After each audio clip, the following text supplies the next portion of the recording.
जय श्री साईं, जय श्री गुरुदेव, जय श्री गुरु भागवत। पूज्य गुरु जी डॉक्टर चंद्रभानु सतपति जी के कर कमलों द्वारा रचित श्री गुरु भागवत खंड 1, श्री गुरु के भक्त के प्रकार भेद के अंतर्गत गुरु कर्म संपादन के अनुसार।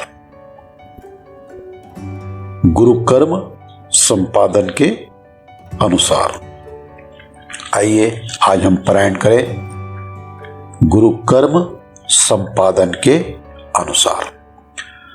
वह श्री गुरु के नाम का यानी भक्त श्री गुरु के नाम का प्रचार करते हुए सदा पुण्य कर्म करता रहता है, जिसके हृदय में गुरु शक्ति का वास है, उसे भला किसका डर।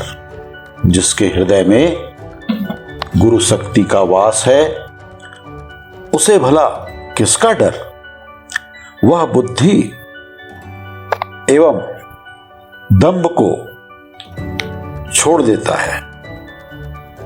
वह बुद्धि एवं दंभ को छोड़ देता है और श्री गुरु के मुख को निहारते रहता है।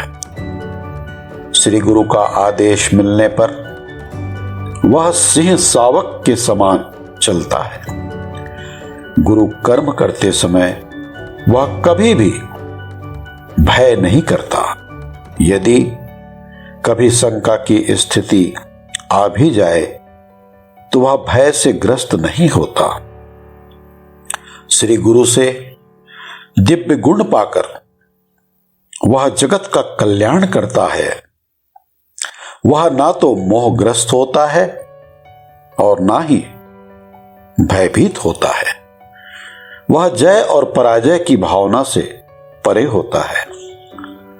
उसे समाज का भी डर नहीं होता तथा उसे अपनी हानि और लाभ की चिंता भी नहीं होती।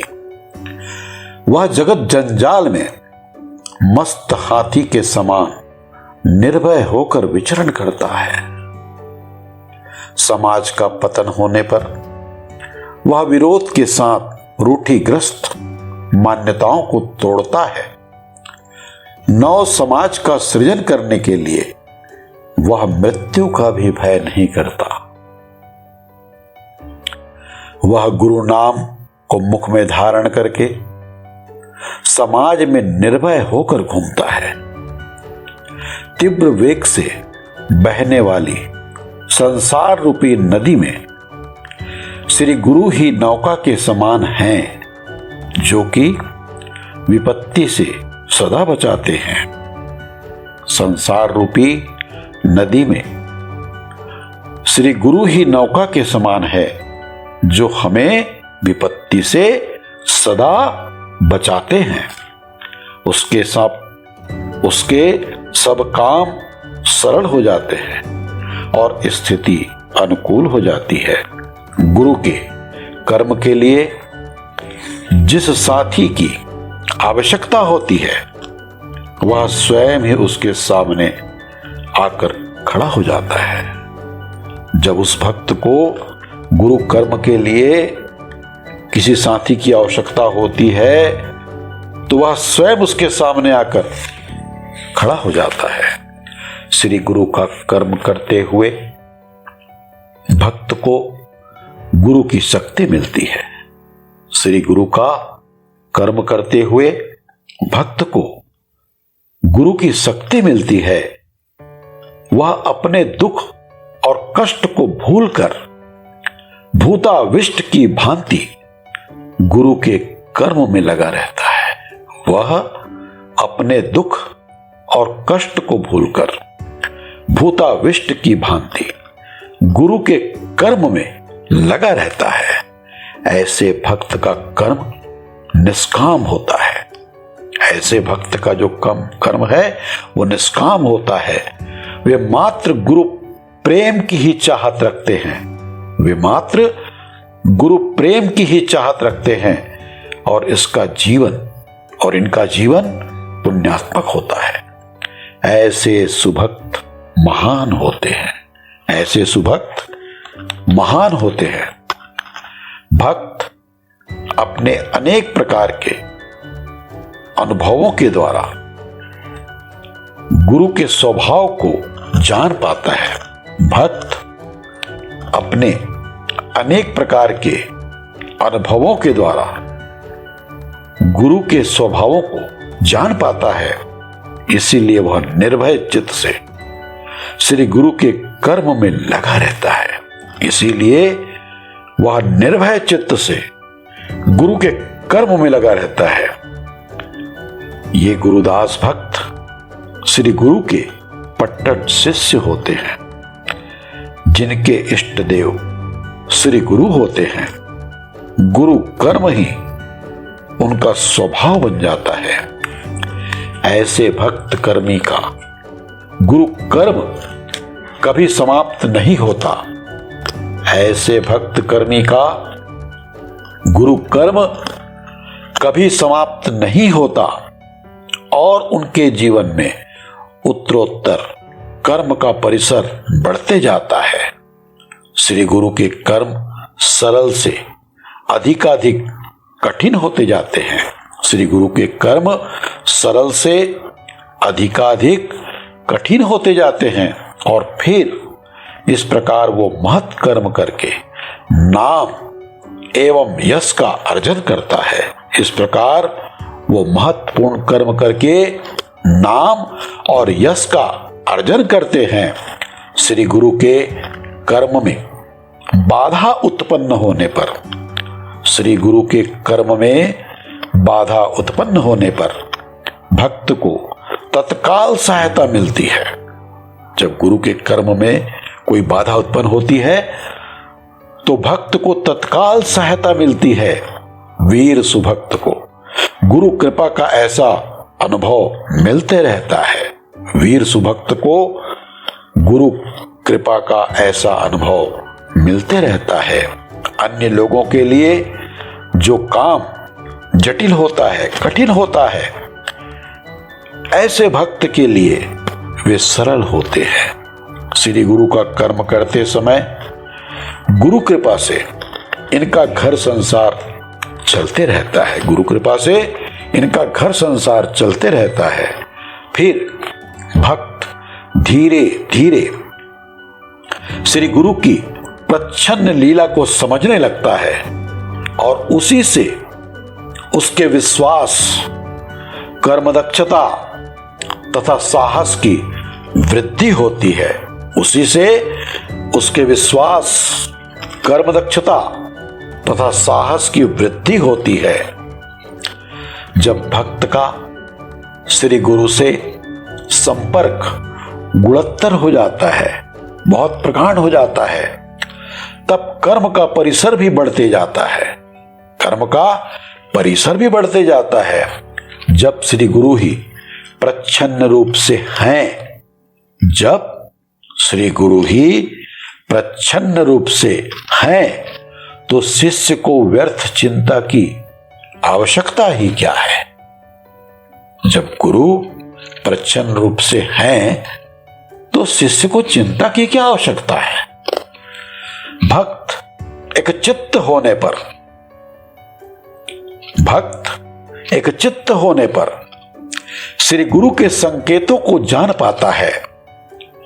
वह भाव तरंग को पकड़ पाता है और उसके अर्थ को भी समझ पाता है। चरम निकटता होने पर, गुरु के साथ भक्त की चरम निकटता होने पर श्री गुरु उसे बंधु के समान लगते हैं। ऐसे लगते हैं जैसे अपने भाई हो, सगे संबंधी हो।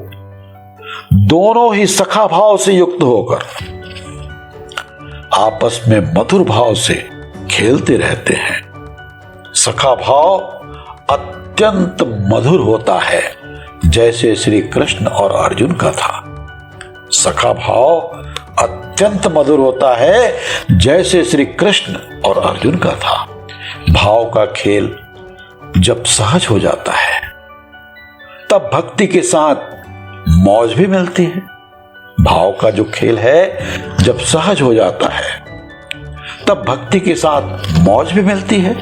ऐसी स्थिति में श्री गुरु का विच्छेद कष्ट देता है और गुरु का सानिध्य ही सुख देता है। वह श्री गुरु का विशेष दूत बन जाता है और सर्वत्र आदर पाता है।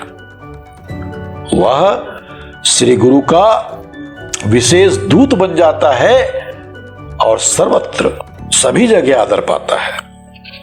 श्री गुरु का व्यक्तिगत कर्म करना उसका श्रेष्ठ धर्म होता है। श्री गुरु का व्यक्तिगत कर्म करना उसका श्रेष्ठ धर्म होता है। जब श्री गुरु उसे कठिन कर्म देते हैं तो साथ ही साथ उपाय भी बताते हैं।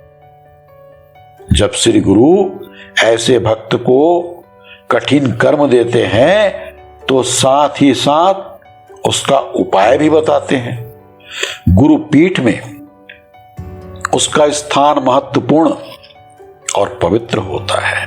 गुरु पीठ में उसका स्थान महत्वपूर्ण और कठिन होता है और इस प्रकार सुभक्तगण गुरु पीठ का संचालन करते रहते हैं।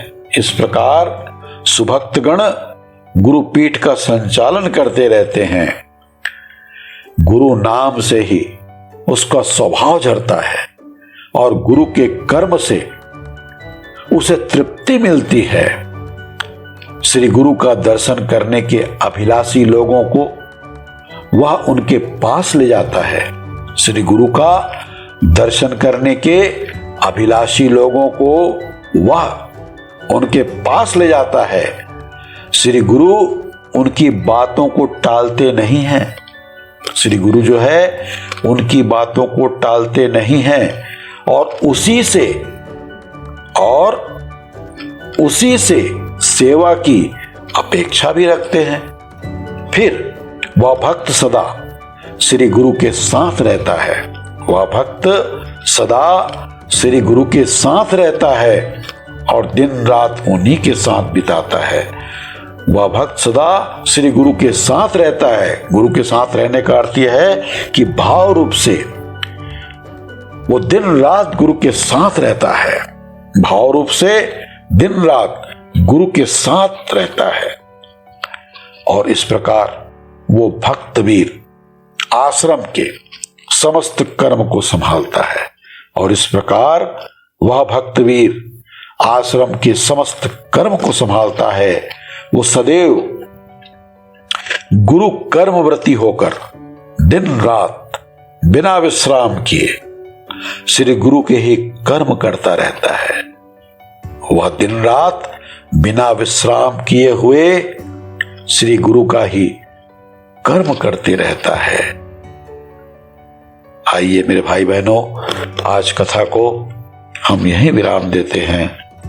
अगले सप्ताह पूज्य गुरुवर की कृपा होगी, बाबा का आशीष होगा तो हम पारायण करेंगे सुभक्त होने के आवश्यक गुण।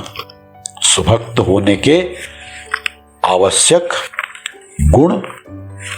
उसके बाद इसी को आगे बढ़ाते हुए फिर हम पारायण करेंगे गुरु का सेवक बनने के आवश्यक गुण। गुरु का सेवक बनने के आवश्यक गुण। पुनः मैं आप लोगों को बता दूं कि यह गुरु भागवत किसी विशेष गुरु के लिए नहीं लिखा गया है, ना ही किसी जाति के लिए, ना ही किसी धर्म के लिए, ना ही किसी संप्रदाय के लिए। यह गुरु भागवत गुरु तत्व के ऊपर आधारित है। आप इस गुरु भागवत का पारायण, श्रवण, मनन आप अपने गुरु का ध्यान करके करिए और इस गुरु भागवत को एक लाल कपड़े पे लपेटकर अपने घर पूजा स्थान पे रखिए और ये सोचिए कि गुरु साक्षात आपके घर उपस्थित है तो हम गुरु की उपस्थिति पे जैसा व्यवहार करते हैं वैसा ही व्यवहार करने का प्रयास करें। जय श्री गुरुदेव, जय श्री साईं, जय श्री गुरु भागवत।